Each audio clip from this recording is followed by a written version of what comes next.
언제부턴가 거울 속 모습이 예전과는 조금 달라졌음을 느낍니다. 눈가의 주름이 깊어지고 한숨이 더 잦아진 어느 날, 문득 이런 생각이 듭니다. 이제 나는 무엇을 위해 살아가고 있을까? 그토록 바쁘게 달려왔던 젊은 날들, 가정을 위해, 자식을 위해, 무언가를 증명하듯 떼써 살아온 세월이었지요.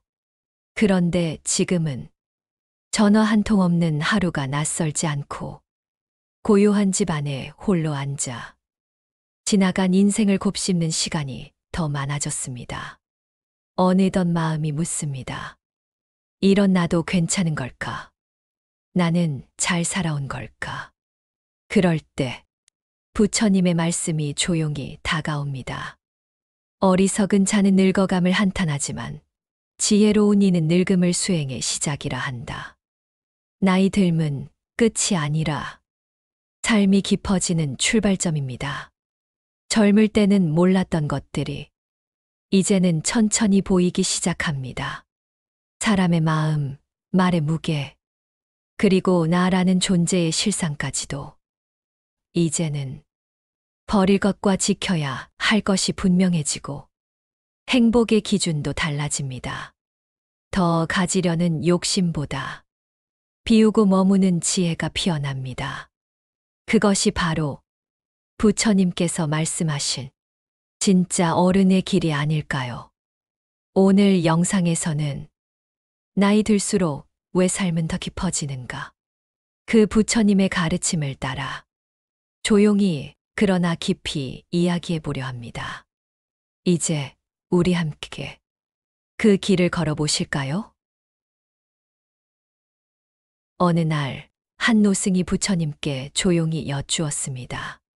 세월 앞에 무릎 꿇지 않을 사람은 없습니다.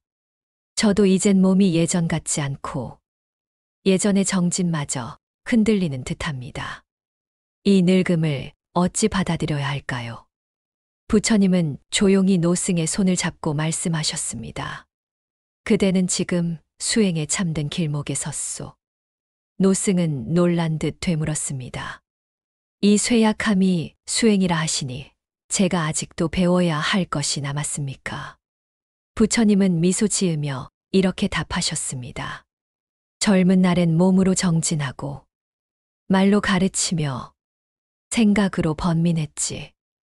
하지만 늙어감은 그 모든 번잡함이 사라지고 오직 있는 그대로의 나를 바라보게 하는 선물일세.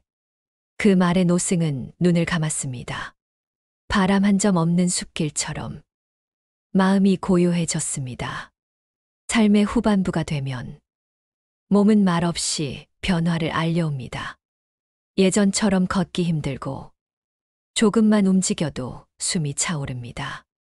하지만 부처님께서는 이 변화를 퇴보라 하지 않으셨습니다. 오히려 그것을 번뇌에서 벗어나 진리를 가까이 하는 시기라 하셨습니다. 왜일까요? 젊은 날의 삶은 경쟁과 속도로 가득 차 있기에 마음을 바라볼 여유가 없기 때문입니다.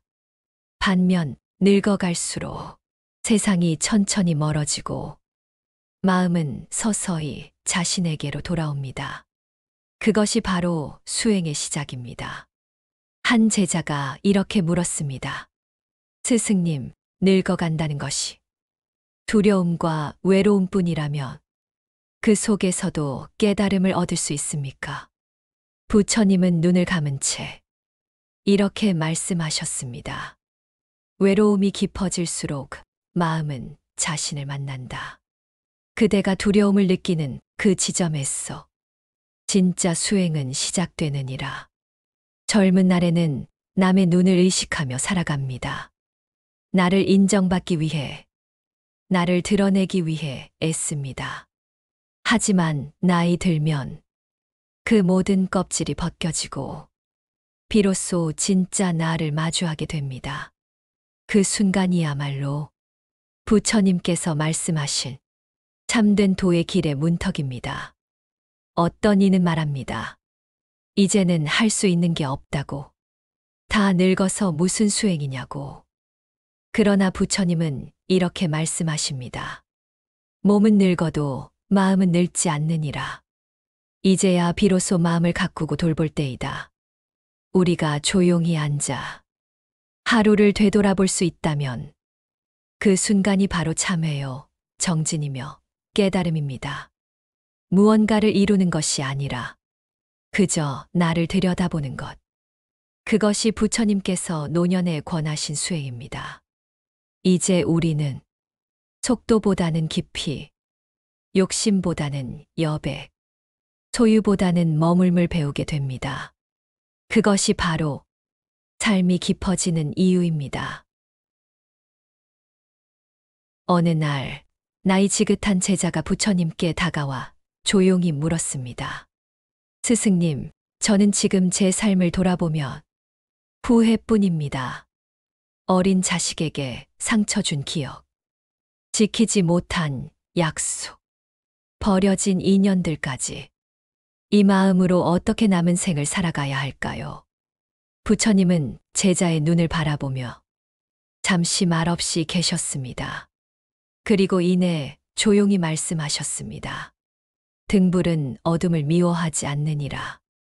그저 빛을 낼 뿐이다. 그대의 마음이 지금 괴로운 것은 이미 그 어둠을 보고 있기 때문이니 이제는 그 어둠을 밝힐 차례이다. 제자는 고개를 떨구었습니다. 가슴이 뻐근해졌습니다. 자신이 등불을 들고 있음을, 그러나 오랫동안 꺼낸 적이 없었다는 것을 그제야 깨달았습니다. 사람들은 흔히 삶의 뒷부분을 남은 시간이라 말합니다. 그러나 부처님께서는 이 시기를 되돌아보는 시간이라 하셨습니다.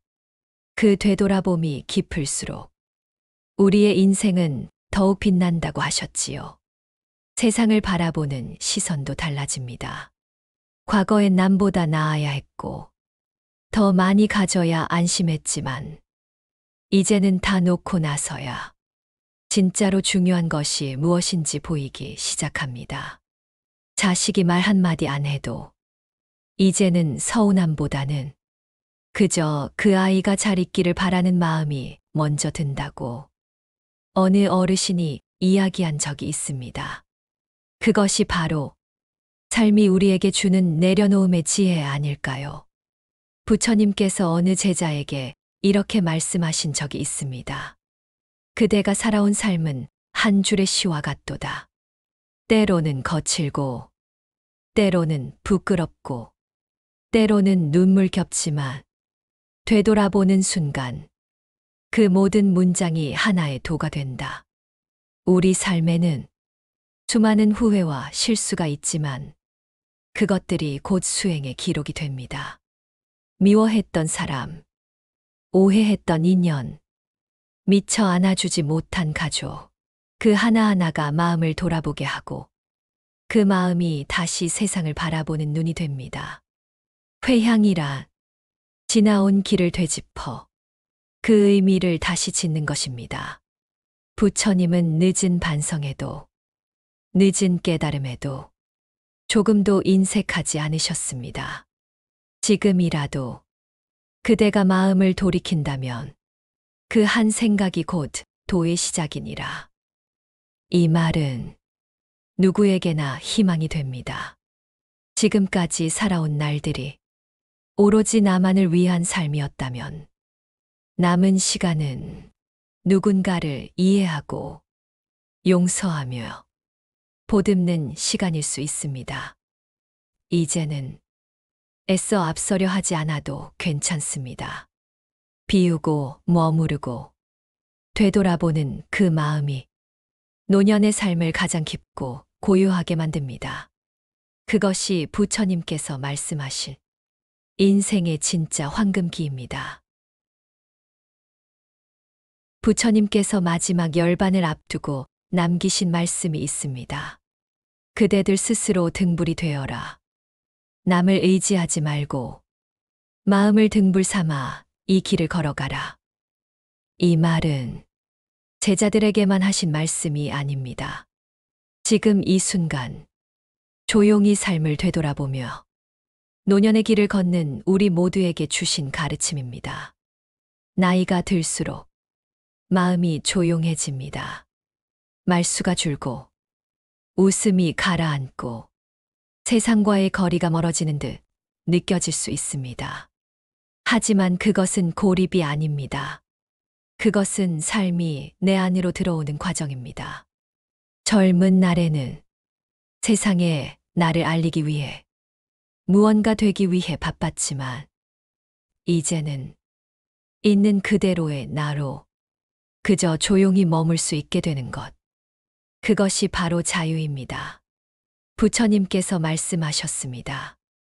마음이 고요하면 그 어떤 경계 속에서도 번뇌는 머물지 못하느니라. 젊음이 다 할 수 있을 것 같은 자신감이라면 노년은 비워도 괜찮다는 깨달음에서 오는 평안입니다. 아침 햇살을 바라보며 차 한 잔의 따뜻함에 눈시울이 젖고 창밖 나무에 내려앉은 새 한 마리에도 연민과 생명의 귀함을 느끼게 되는 이 마음. 이 마음이야말로 삶이 우리에게 선물한 가장 고귀한 자비심입니다. 자비는 타인을 도우려는 마음에서만 비롯되지 않습니다. 이제껏 미워해온 나 자신을 조용히 다독여 주라는 마음. 그 또한 자비입니다. 왜 그땐 그랬을까? 조금만 더 참았더라면 그 말을 하지 말았어야 했는데. 늦은 후회들이 가슴을 아프게 할 때도 있지만 부처님께서는 그마저도 공덕이 될 수 있다고 하셨습니다. 진심 어린 참회는 수행을 열고 그 참회 위에 자비가 피어난다. 자비란 나를 이해하는 순간 남도 이해하게 되는 지혜입니다. 노년의 삶은 더 이상 무엇이 되지 않아도 충분히 깊고 아름답습니다. 그저 숨 쉬고 밥을 짓고 걷고 하늘을 올려다보는 일상이 곧 깨달음이 될 수 있는 시기. 그것이 노년입니다. 어느 날 조용히 저를 찾은 한 할머니가 있었습니다. 스님, 전 요즘 아무도 찾아오지 않아요. 그래도 매일 아침 밥을 하고 기도를 드리고 햇살을 보고 그게 행복 같기도 하고 헛헛하기도 합니다. 스님은 조용히 웃으며 말씀하셨습니다. 그 마음이 이미 도다입니다. 사람들은 인생을 멀리서 찾지만 사실 가장 깊은 진리는 지금 그대가 매일 살아내는 그 자리에 있습니다. 노년의 시간은 돌아보면 젊은 날보다 더 진실합니다. 덜 꾸미고, 덜 욕심내고, 덜 떠들면서도 오히려 더 많은 것을 느낍니다. 그 느림 속에서 우리는 비로소 사는 것이 아닌 사는 이유를 만나게 됩니다. 그것이 부처님께서 우리에게 주신 마지막 수행이며 늙어감이 결코 후퇴가 아닌 이유입니다. 어느덧 우리는 삶이라는 긴 강을 꽤 먼 곳까지 흘러왔습니다. 물살이 거세던 시절도 있었고 바위에 부딪혀 상처 입던 때도 있었지요. 하지만 지금 이 자리는 그 모든 시간을 지나 고요한 강가에 앉아 자신을 돌아보는 자리입니다. 부처님께서는 말씀하셨습니다. 모든 존재는 그 자체로 완전하니 지금 이 순간이 고토이며 깨달음이다. 누구보다 열심히 살아오신 당신. 때로는 자신을 미워했고, 때로는 남을 원망하기도 했지만 그 모든 날들이 있었기에 지금의 당신이 있습니다. 더는 무언가를 증명하지 않아도 괜찮습니다. 누군가의 인정을 받지 않아도 괜찮습니다. 이제는 그저 당신이 당신 자신으로 살아가는 것. 그 자체가 수행이고 공덕입니다. 삶이란 그리 특별한 순간에만 피어나는 것이 아닙니다. 조용히 혼자 마시는 차 한 잔. 창밖, 나무를 바라보는 시간. 침묵 속에서 흐르는 하루하루가 부처님의 가르침을 가장 가까이서 실천하는 길일 수 있습니다. 이제는 미워했던 마음을 조금씩 내려놓고 지나온 삶을 따뜻하게 안아주시길 바랍니다. 그리고 무엇보다도 당신 스스로를 용서하고 다시 사랑해 주시길 바랍니다. 이 영상이 당신의 노년을 조금 더 깊고 조금 더 평화롭게 만들 수 있다면 그것으로 충분합니다. 마지막으로 당신에게 조용히 이 말을 건넵니다. 지금 이대로 참 잘 살아오셨습니다. 고맙습니다. 그리고 당신의 오늘에 연꽃처럼 맑고 따뜻한 평화가 함께 하시길. 나무 관세음보살